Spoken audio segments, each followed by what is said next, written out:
नमस्कार बच्चों। आज हम पाठ 2 में हिंदी व्याकरण की पुस्तक में पाठ 2 में हिंदी की मानक वर्तनी के बारे में पढ़ेंगे।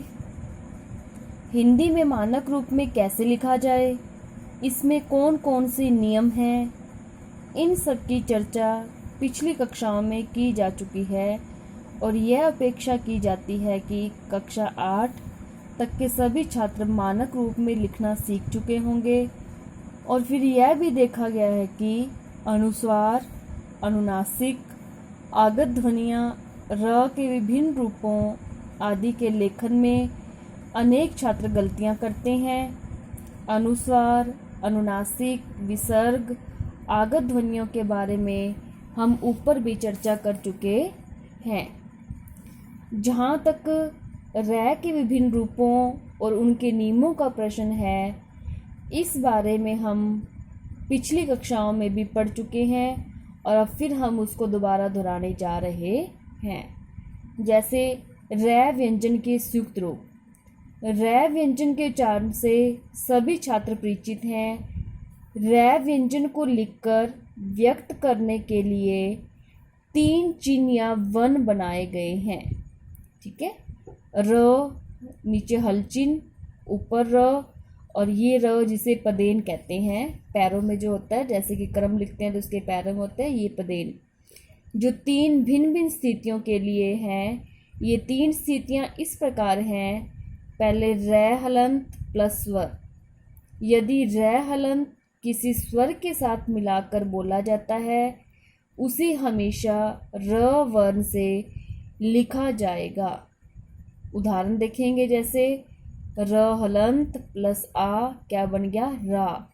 न हलंत प्लस ई क्या बन गया, रानी। इसी तरह रोग, रेखा और रुपया आदि। र व्यंजन दूसरा पॉइंट है, र हलंत प्लस व्यंजन। यदि र किसी व्यंजन के साथ मिलाकर बोला जाता है, ठीक है, तो उसके दूसरे वर्ण, ये देखो ऊपर रैल है, से लिखा जाएगा।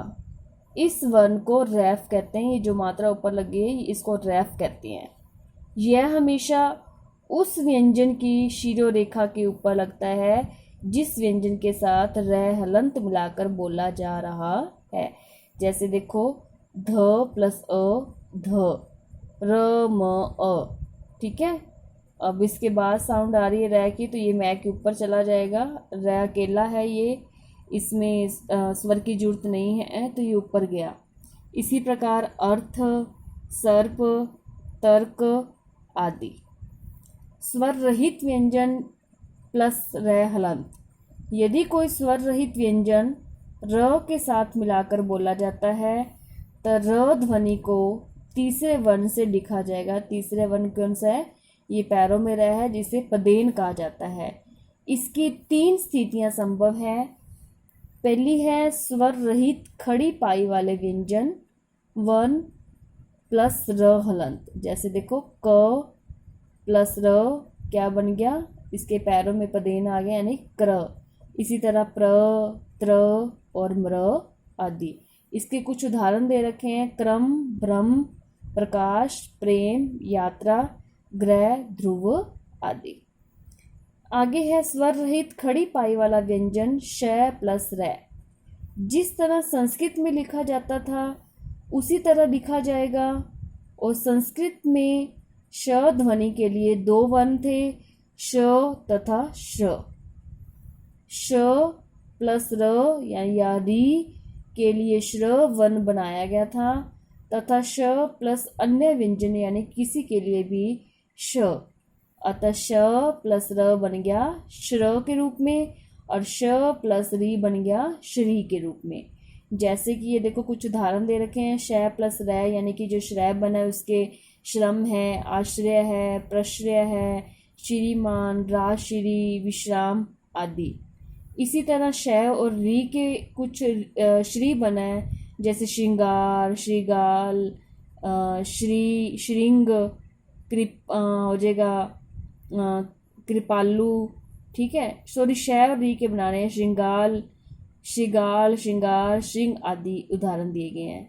श और री के अलावा कोई भी व्यंजन, जैसे श प्लस य क्या बन जाएगा श प्लस व शव आदि। देखिए जैसे ये देखो श्यामा, वैश्य, श्वास, श्वान आदि। आगे है स्वर रहित अधूरी खड़ी पाई वाले व्यंजन वर्ण प्लस र। जैसा कि आप जानते हैं अधूरी पाई वाले कुल 6 वर्ण हैं ट, ठ, ड, ड, द तथा ह। इनके भी 2 वर्ग बनाए गए हैं, 2 वर्गों में बांटा गया है।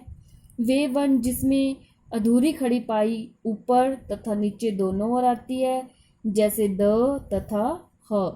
चूंकि द ह में नीचे भी खड़ी पाई का अंश मौजूद है, अतः र का पदेन चिन्ह ये रहा। इन दोनों में नीचे खड़ी पाई में इस प्रकार लगेगा द्र और ह। वे वर्ण जिसमें अधूरी खड़ी पाई केवल ऊपर के भाग में आती है, नीचे नहीं, जैसे ट, ठ, ड, ढ, इनमें पदेन र हलंत के साथ जोड़ा जाता है। ये देखो नीचे उदाहरण दे रखे हैं, जैसे ट प्लस र। अब ये ट्र नीचे जुड़ गया ना इसके, ट्रक, ट्रेन, राष्ट्र। अब देखो डै और रै ये नीचे जुड़ गया इसका पदेन, नीचे देन के साथ। ड्र बन गया ड्रामा, वाड्रा, ड्रिंक आदि। जहाँ तक ठै और रै और डै और रै का प्रश्न है, इनसे मिलाकर बनने वाला कोई भी शब्द हिंदी में नहीं है। अब है स्वर रहित बिना खड़ी पाई वाले व्यंजन वर्ण। ठीक है, ये थे अधूरी खड़ी पाई वाले व्यंजन वर्ण। अब अगला है बिना खड़ी पाई वाले प्लस रै। इस वर्ग में 2 वर्ण आते हैं छ तथा र। आगे देखिए बच्चों, ध्यान रखने योग्य बात है कि हिंदी में कोई भी शब्द नहीं है जिसमें छ और र आते हों। इन्हें संयुक्त रूपों में लिखने के लिए भी चिंता नहीं करनी चाहिए।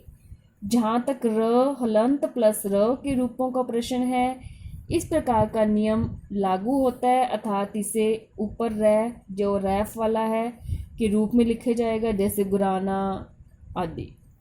अब हम व्यंजन बात के संयुक्त व्यंजनों की बात करते हैं। संयुक्त व्यंजन है अक्षय, त्रय, ज्ञ। संस्कृत में कुछ व्यंजनों के लिए एक वर्ण वाले चिन्ह बनाए गए हैं। हिंदी की वर्णमाला के अंत में आने वाले अक्षय, त्रय, ज्ञ तथा श्रय ऐसे ही वर्ण हैं। इन वर्णों की रचना निम्नलिखित ध्वनियों के मेल से हुई, जैसे कि अक्षय है, ये कै और शय व्यंजन ध्वनियों को मिला के बना गया है। ठीक है, कै और शय को मिला के बना अक्षय। इसके उदाहरण जैसे रक्षा, शिक्षा, भिक्षा, कक्षा, दक्ष आदि। त्रय किसको मिलके बना है, तय और रै व्यंजन को मिला के बना है इसका त्रय। ठीक है, और इसका हिंदी मानक वर्तनी के अनुसार इसका मानक रूप है त्रय। इसके कुछ उदाहरण है यात्रा, पत्र, कुपुत्र, पुत्र, पात्र आदि। ज्ञ कौन सी व्यंजन ध्वनियों को मिलकर बना है, जय और ईय व्यंजन ध्वनियों को मिलाकर बनाया गया है। ठीक है, इसका उच्चारण ज्ञ के रूप में होता है।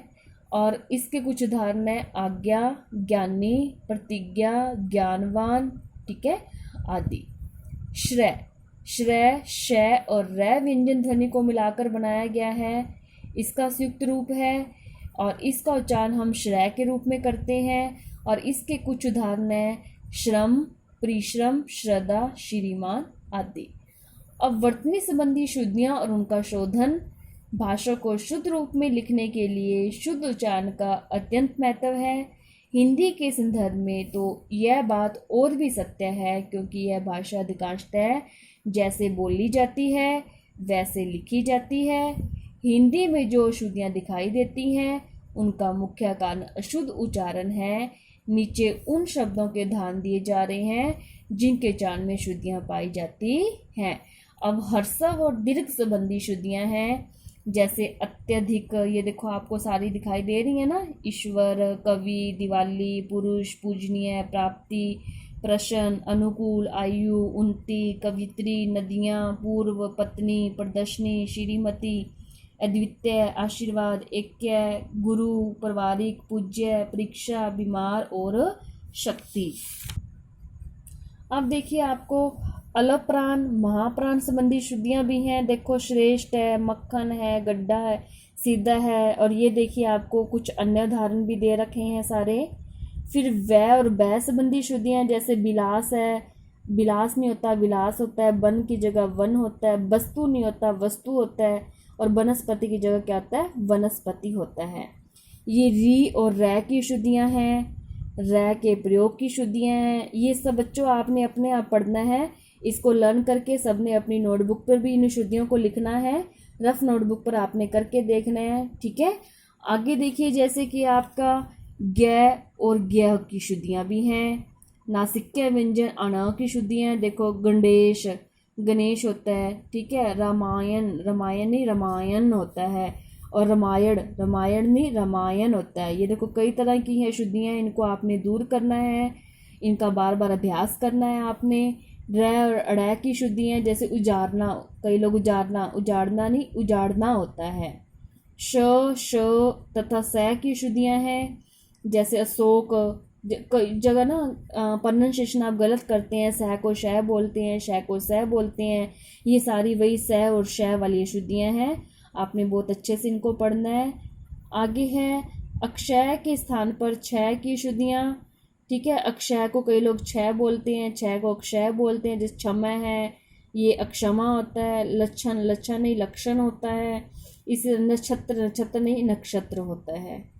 न और अण की अशुद्धियाँ, जैसे प्राण, प्राण नहीं प्राण, गणित नहीं गणित, टिप्पणी आदि, ये आपको और भी उदाहरण दे रखे हैं। अनुस्वार संबंधी शुद्धियाँ हैं, जैसे अनग, अनग नहीं अंग, कुंडली, हिंसा आदि। ये सारे आपने पढ़ने हैं बच्चों। आगे देखो ड और ड की शुद्धियाँ हैं, ये भी सारी देखनी है। अनुस्वार और नासिक संबंधी शुद्धियाँ भी हैं, जैसे कि अंगुली, अंगुली आता है। कंस, कंस में ये चंद्र बिंदु नहीं कंस आता है। ये सारी आपको अनुस्वार और नासिक अशुद्धियाँ दे रखी हैं। तो बच्चों आपने ये सारी यानी कि बहुत अच्छे से पढ़नी है और अपनी नोटबुक में बार बार इसका अभ्यास भी करना है। अब हम इस पाठ के अभ्यास की चर्चा करेंगे। देखो पाठ 1 आपके प्रश्न उत्तर दे रखे हैं, ये मैं आपको अगली वीडियो में करवाऊंगी, फिर आपने इसको अपनी फेयर नोटबुक में करना है। आज हम इस पुस्तक, अभ्यास पुस्तक के बारे में चर्चा करेंगे। दूसरा, जैसे सही और गलत का, लिखित भाषा का धार उच्चारित ध्वनियाँ हैं सही, ठीक है। समान ध्वनियों के लिए अलग अलग भाषाओं में अलग अलग वर्ण होते हैं सही। स्वरों के चान में मुख में वायु के मार्ग में रुकावट पैदा की जाती है गलत। व्यंजनों का स्वतंत्र रूप से उच्चारण बिना किसी स्वर की सहायता के संभव नहीं है सही। अनुनासिक व्यंजनों का गुण है गलत। अनुस्वार को चंद्र बिंदु से लिखा जाता है गलत। अब ये उदाहरण देकर समझाइए, ये भी मैं आपको आगे अगली वीडियो में करवाऊंगी, फिर आपने उसमें से देख के अपनी फेयर नोटबुक में करना है। आगे देखो 4th क्वेश्चन है, रिक्त स्थान की पूर्ति करिए। हम सबके मुख में 2 चारण अवयव हैं, जीभ तथा क्या आएगा निचला होंठ। संस्कृत में री का उच्चारण एक खाली स्थान के रूप में होता है, किसके रूप में, स्वर के रूप में। अनुनासिक एक खाली स्थान ध्वनि है, स्वर या व्यंजन स्वर। यदि स्वरों की शिरा रेखा के ऊपर स्थान खाली है तो अनुनासिक का चिन्ह है, खाली स्थान लगाया जाता है, बिंदु या चंद्र बिंदु, तो क्या आएगा बिंदु। क और र का संयुक्त रूप होगा क्र। इसी प्रकार निम्नलिखित शब्दों की वर्तनी शुद्ध करके लिखिए। ये देखो आपके सारे दे रखे हैं, श्रृंगार, मित्रता, राष्ट्रीय, इसी के ऊपर देखो मैंने इन सबको शुद्ध करके लिखा हुआ है। अशुद्ध को आप इसी में से देख के ऐसे ही अपनी पुस्तक में राइट करेंगे। फिर देखो नीचे भी वर्णों को उल्ट पुल्ट करके वर्ण के क्रम दे रखे हैं, आपने सही बना के लिखने हैं।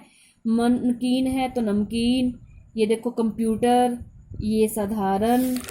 और आगे देखिए बन रहा है आपका व्याकरण, समझौता, विद्यालय, सफलता, प्रदूषण, राष्ट्रपति और 4 मास। आगे है निम्नलिखित वाक्यों के लिए रिक्त स्थानों की पूर्ति शुद्ध रूप से कीजिए। खाली स्थान में सभी की आस्था होती है, आपको ऑप्शन दे रखे हैं, इन सभी ऑप्शन में से आपने जो सही है उसको टिक भी करना, राइट भी करना है। धर्म, इस गांव में सभी लोग प्रेम खालिस्तान रहते हैं, पूर्वक गै भाग, वह आपसे अवश्य खालिस्तान करेगी, घै भाग संपर्क। और भारत ने भी एक खालिस्तान छोड़ा है, उपग्रह, ख भाग वाला उपग्रह। नीचे दिए गए शब्दों में अनुस्वार और अनुनासिक का प्रयोग कर शब्दों को दोबारा लिखिए। चंदा, आंधी, पंकज, भांग, अम्बा, गांधी, गोंद, कुआं, कंटक, दांत, सांप और पंजाब। अब कुछ आपको कुछ एक्टिविटी दी गई है कि ऐसे 5-5 शब्द लिखिए जो निम्नलिखित वर्ण आए हैं आपको, जैसे फ है, इसके नीचे नुक्ता लगा हुआ है, माफ, सफ़र, सफ़ेद, तूफान, फ़ौरन। आप इसकी जगह जो मैं बता रही हूँ अपनी तरफ से भी आप अपनी पाठ्य पुस्तक में से किसी में से देख के ये सारे वर्णों को अपनी मर्जी से भी आप यहाँ पे 5-5 वर्ड लिख सकते हैं। जैसे कि जय है, हाजिर, इंतज़ार, चीज, मंजिल, जिंदगी, ज्ञ से ज्ञानी, अज्ञान, विज्ञान, संज्ञा, ज्ञानवान, अनुस्वार से शांत, गंगा, कंचन, अंग, चंपा, अण से दक्षिण, कृष्ण, कारण, नया, निरीक्षण, और रैफ से वर्ण, दुर्ग, करम।